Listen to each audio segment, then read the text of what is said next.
এই ব্যক্তিকে নিয়ে হিয়ারিংয়ে আমরা মহা বিপদে পড়েছিলাম। উনি কোনো রকমভাবে ওর ঠাকুমাকে লিঙ্ক করাতে পারছিলেন না। কিভাবে? উনি ঠাকুমা দ্বারা ফর্ম ফিল আপ করেছিলেন, মানে দাদি দ্বারা। তো নিজের নামের পাশে বাবার নাম আছে, কিন্তু বাবার একটা ডকুমেন্টস নাই যেখানে তার বাবার নামটা থাকবে। যেহেতু ওনাদের বাবা অনেকদিন আগেই মারা গেছেন এবং আগেকার দিনে মানুষের তো এইসব কাগজপত্রের প্রতি অত ধ্যান ছিল না, তাই বাবার ডকুমেন্টস কিন্তু নাই।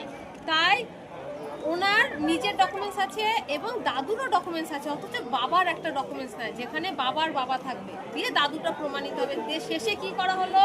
শেষে এই যে জমির দলিল, এই জমির দলিলটাকে অনেক খোঁজাখুঁজি করে হিয়ারিংয়ে অবস্থাতেই বাড়িতে ফোন টোন করে এটাকে প্রিন্ট আউট করে বার করা হলো। এইখান থেকে ম্যাপিং করা হলো যে এখানে বাবার নামের জায়গা আছে, বাবার পাশে দাদুর নামটা আছে, দিয়ে ম্যাপিং হলো যে এটাই দাদু।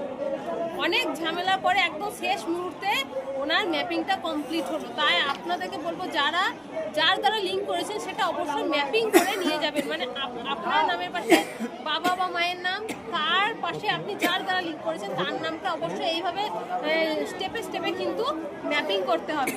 ধন্যবাদ।